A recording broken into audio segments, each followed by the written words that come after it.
Today we've come to the amazing British Motor Museum in Gaydon. We've just come through the main entrance by here. And one of the first exhibits is this, which is a Rover bicycle. So that was in theory the first ever Rover before they started making cars. But we're going to have a look around this museum today. So join us and we'll show you all the amazing things that we see. So this museum is absolutely huge. When you come here, the car park itself is a museum because people come and they bring their amazing vehicles with them. We've got this glorious Ford Zodiac, and from what we've seen so far, when we just come through the door, the cars are in amazing condition, like this Capri. But they've got everything from like these old, very old Fords over here, kind of like the first Fords, up to a relatively modern Mini. So we're going to have a look around these and really bask in the glory of all these British cars of yesteryear. So let me know which ones you'd like, if you could own any of these. I'm sure there's going to be a few favourites, so let's go. There's some pretty unique exhibits, like this Ford Fiesta here from 2002, which was the last car made in the Dagenham factory. So all of the staff signed it, so you can see all the staff signatures all over the vehicle. So that's mega unique. You're never going to get another car like that, but a bit sad that it's the last one made there, but really cool that they all got to sign it. It's next to this kind of mint condition here, original Focus, and the more modern Mustang. And over here you've got this, I don't even know what this one is. So this is a Vauxhall with the Griffin badge, so that's where you get the origins of the old Griffin, like this badge on the front. Next, this original Land Rover, which is beautiful. So those chunky tyres.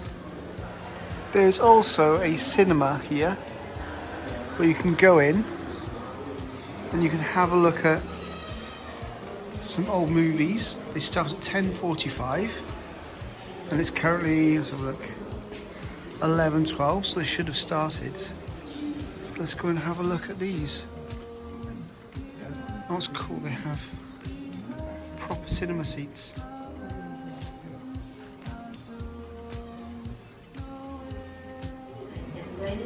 They have a mock-up of like an old traditional garage here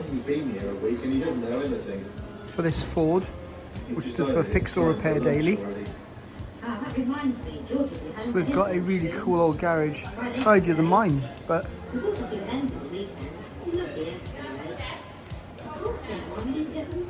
it's really cool. And they've got this amazing two-tone Rolls Royce outside. Now, I was saying about all the unique things at this museum. They do have a lot of concept cars, which kind of blow my mind. Cars which never actually saw it into production, like this MG here. Not sure which one it is, but it's obviously a concept because I never saw an MG like it. A bit like a Vauxhall Signum. But they've also got like this really cool concept Vauxhall here, which looks very futuristic, called an SRV concept. And next to it then they've got a Rover Elvis concept mid-engine sports car. It's one of those what could have been things.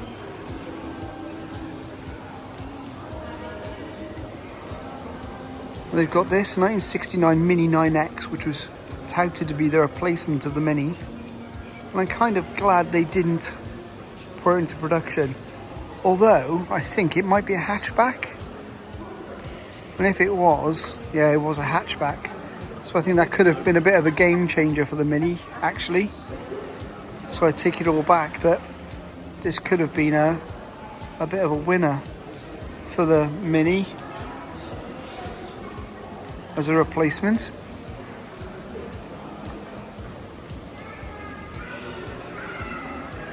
Not even sure what this is, not even sure what brand it is. You can't see inside. We'll have a look.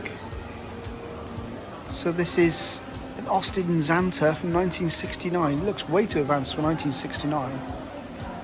And this is the MG RDX 90 or 60, sorry, RDX 60 MG. And they've got this British Leyland electric car. Now almost all cars are electric, and this was way ahead of its time. Look at that paintwork. I'm not sure whether it's coming up. But it's amazing paintwork with glitter in it. And over here you've got Triumph Lynx, like a bit of a longer TR7. It's Vauxhall XVR, which is way ahead of its time, even by today's standards. I wonder if those were pop-up headlights or rotating headlights. I hope so, because that would have been satisfying.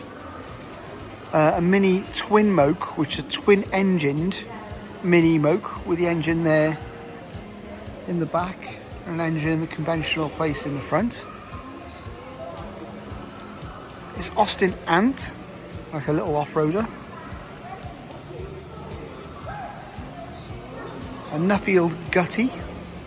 Not even sure what Nuffield is, but that's really cool. On the end, this absolutely glorious Road Rover. So back in the day, they were looking for a replacement of the, or looking for an idea for a road-going Land Rover to build on the success of the Land Rover. So not really as a replacement, as I said, but more of another option for the people who wanted a rugged car, which they could also use on the road, which is a bit like a modern crossover. So this is way ahead of its time. So moving over more to kind of like the racing section, but they have like this gas turbine car here. Can you imagine the fuel bill on that at current fuel prices? Be unbelievable. And they have this beautiful looking Rover T3 next to another. It's a bit like a P5, but not one of kind of, it's got elements of it. It's got elements of P5, but also a bit Citroen-y. It's a Rover T4 gas turbine. And they've got this one, which is seems like a combination between Rover and BRM. They used to do Formula 1 cars. Now over here they've got a pretty amazing Jaguar section with some D-types and C-types. And they've got one of my favourite exhibits here, which I'll pan around and show you in a second. But they've got this C-type here next to the D-type. Now they always say that the E-type was the best looking car of all time, but oh gosh, for my money the D-type is up there as well, in the glorious deep British racing green. And now for my favourite exhibit probably I've seen here, which is this, the Jaguar Formula 1 car from 2004, driven by Eddie Irvine, I think it was it? Or driven by Mark Webber, sorry. Got my timeline a bit wrong. So I'd remembered watching this, racing in Formula 1 back in the day. But look at that.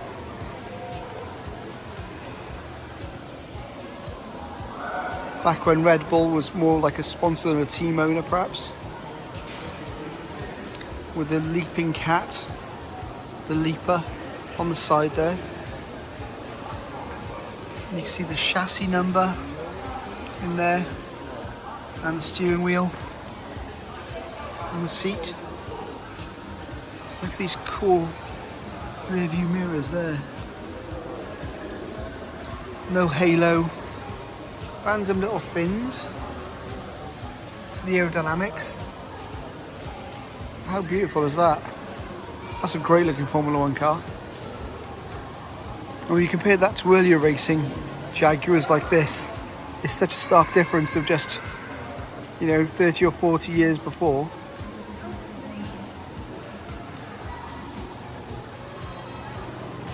And they have this Jaguar Broad Speed with all the body kit. It's XFR V8. And then again, another great exhibit is this Jaguar Formula E car.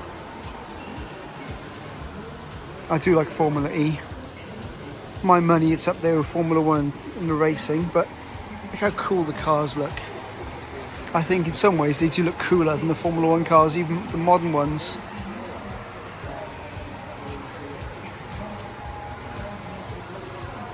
It's a really cool looking racing car. Who was this driven by?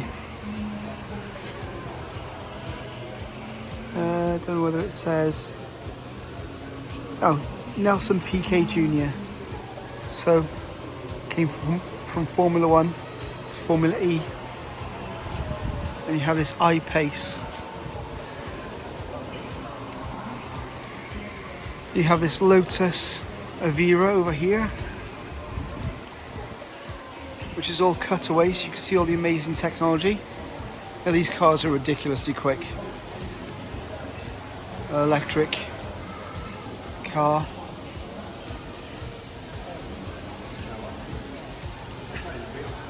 Look at it, all cut away so you can see everything. How amazing is that? So yeah, so far there's some incredible exhibits. You've got like this cutaway Evira next to an old Austin, an Alvis,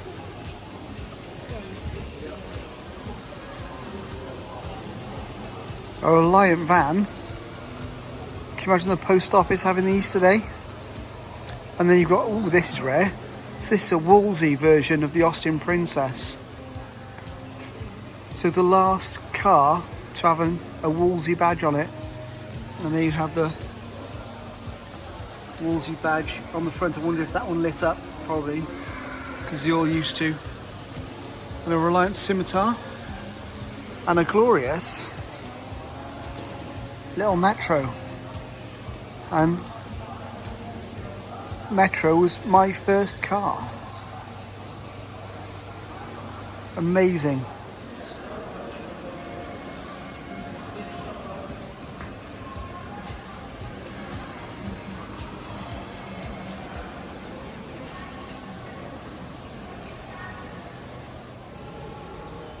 You then have this sports car section, and they've got things like MGs, Morgans, a little cutaway car you can sit in for the kids. But they do have loads of things you can do for kids. Well, they've got like dress up stations so you can like try on some of the clothes and really look the part.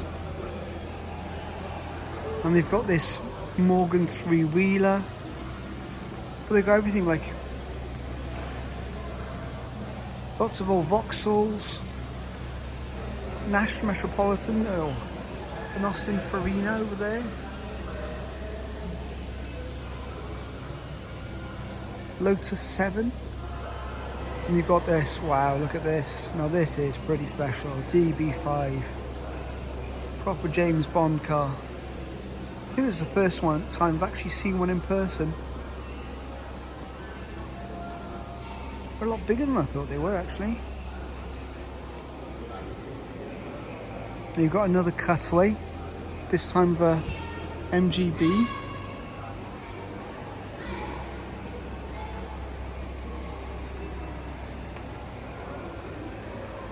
Show all the internals of the engine.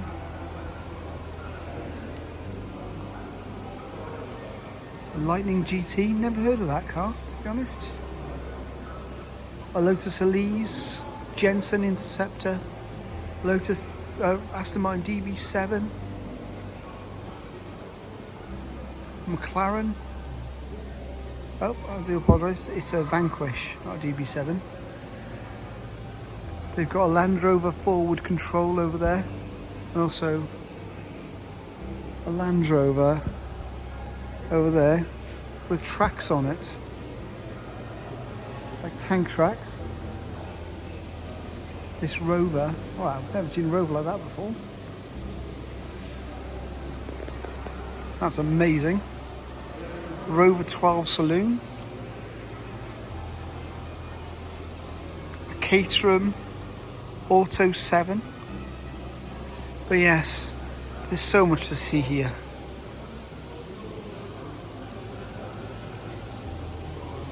Lotus, Esprit, some proper James Bond cars next to each other.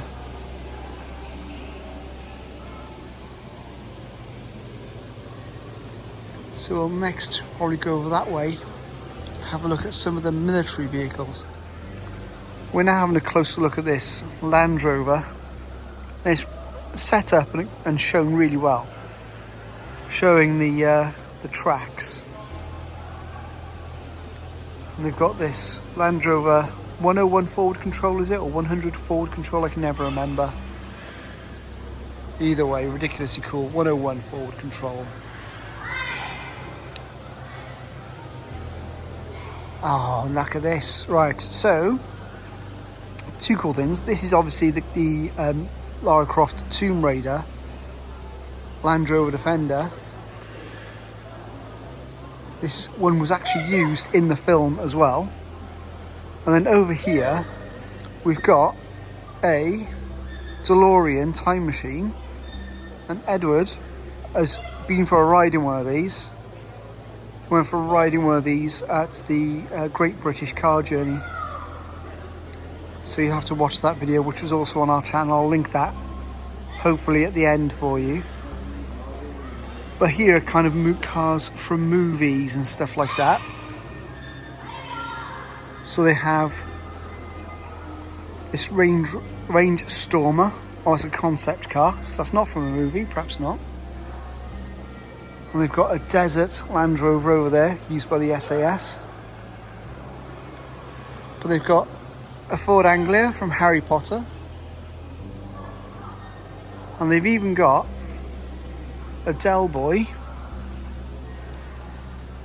the Trotters Reliant Supervan, complete with the old tax in post in the windscreen.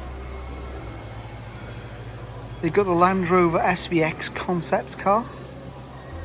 Oh, and speaking of another car from Only Fools and Horses, they've got the old Prattmobile as well as this. So the Land Rover forward control we saw just now, the 101, they used those to make these for the Judge Dredd movie. And these were taxis in the Judge Dredd movie.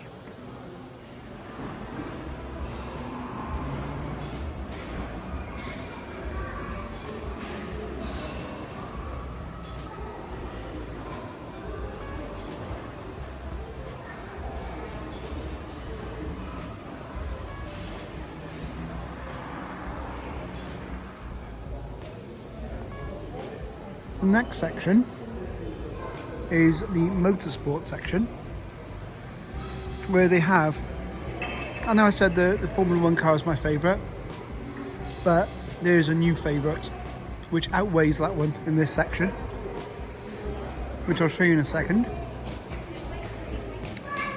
But here they've got some glorious old racing cars.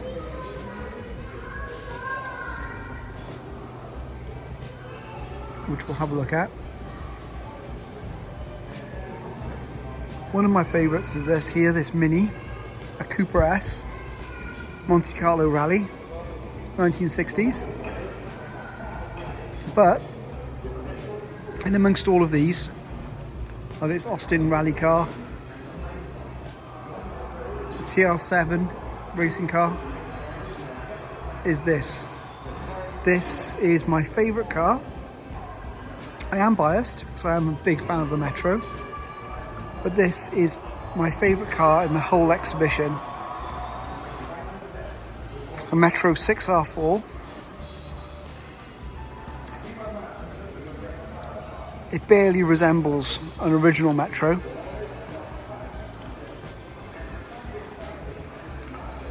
But it's truly incredible.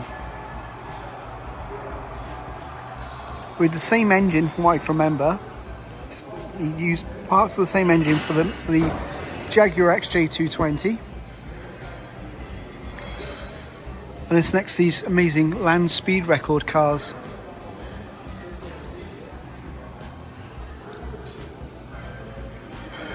Proper streamlined things. You've also got some other Formula One cars over there.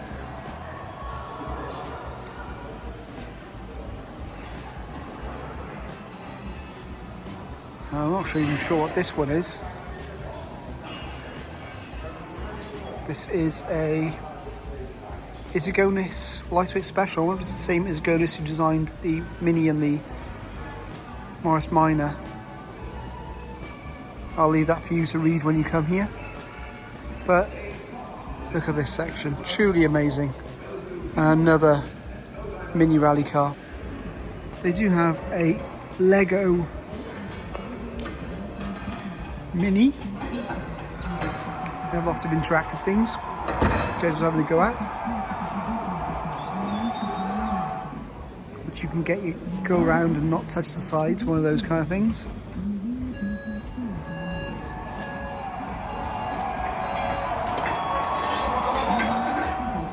And it's like those little things you can look through as a kid. So if you come here with children, you're going to be having a great time. They're going to be having a right ball. So this is a cool interactive part here. So you press the button, and the wheels start to turn, and then the brakes come on. Press the other button for the brakes, and you can see how long it takes you to stop with like drum brakes, disc brakes, and block brakes like that. There is a section called Automobilia.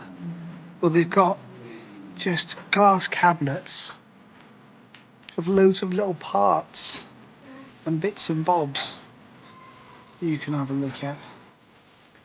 I don't even know what most of this stuff is, to be honest. I think that's a light. That's as much as I know. They have Grand Prix trophies. Look at that. 1964. Machining tools and stuff like that, and concept models. Massive Jaguar badge. Some concepts for like Austins. Some really cool stuff here if you know your stuff. That is a Maestro. Their concept. A trophy for... Oh, I don't even know what that is. There's some really cool stuff here. Like a concept for another kind of Austin or Morris. And also a model of a Range Rover over here. God, I bet all the Range Rover fans would love one of those in their collection. There's some really cool things in here. So in the next section, we've got cars which are kind of like rock and roll and cool and things like that. This was owned by one of the Beatles. Don't know which one. Oh, it's John Lennon. So this is owned by John Lennon, that Rolls Royce. When you come in, that car over there does make an engine noise, which is really cool. And then over here you have another one of those cutaway vehicles. This looks like a Nissan Leaf. It shows you all the technology of the cutaway of a Nissan Leaf. A cool Aston Martin. And like I said, there's loads of things over here, around here, which you can touch and interact with. Like this is place your hand on the surface to find out how sand waves can transform into a tactile sensation. Oh, and that really vibrates, you can feel it. On the sign there it says you can feel the sensation of the car. And over here is a TR7. There's loads of TR7s in a lot of the British museums, considering they weren't a particularly successful car. There's a lot of them. And this car here, you're allowed to get into. It's a Bentley. So we'll definitely do that. I'll get to Edward to jump in there in a second to give us a look at it. Excuse the light, there's a bit of an odd light here. But Edward's going to jump in to the Bentley.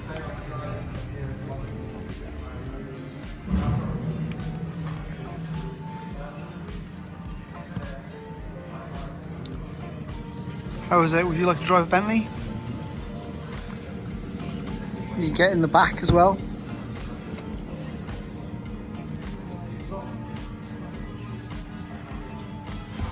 These sumptuous deep leather seats, the Bentley logo. Very luxurious. Upstairs in the mezzanine, they've got a special section all about Vauxhall. So they've got loads of old Vauxhall cars. We've got a really cool selection. Everything from the very first Vauxhalls, like these, to the more modern stuff like this one, this VX R8, which is more of a Holden than a... Then they go all the way up to things like this Bedford van, this little Vauxhall Chevette. So they've got a really cool selection. So if you are a Vauxhall fan, they've got some really, really cool cars here. Some really real classics, like, you know, stuff your dad used to have or your granddad used to have. The X220s. And that is on this cool mezzanine right next to the ceiling. And if you walk to the edge, you do get a great view of all the incredible vehicles here at the museum. Also included in your ticket, you can come across the road, or it's kind of across the car park, to the Jaguar Heritage Trust, which is a collection of all vintage Jaguars and Daimlers, as well as some prototypes and race cars. And they've got my favourite car of all time, Jaguar XJ220, with the door open. So, and we're going to go and have a look in there. You're damn straight I am.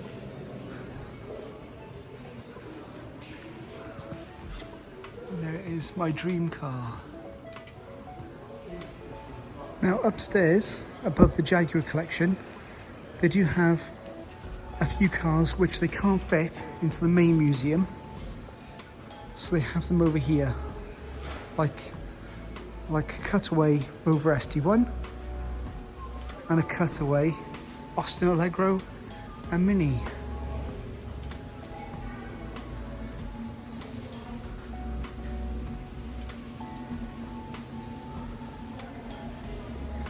And we have a massive selection of other cars, where they're all quite closely packed together.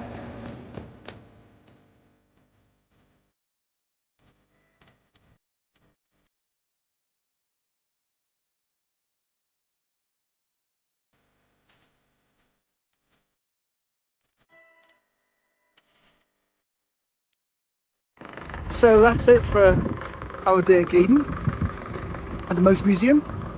Had an incredible time. We would strongly recommend you come here. The site is great, it's huge, and the fact that you do get the Jaguar Museum as well included is well worth it. So thanks for watching. For our next adventure, we're going to, well, you'll have to subscribe to find out. Bye everybody.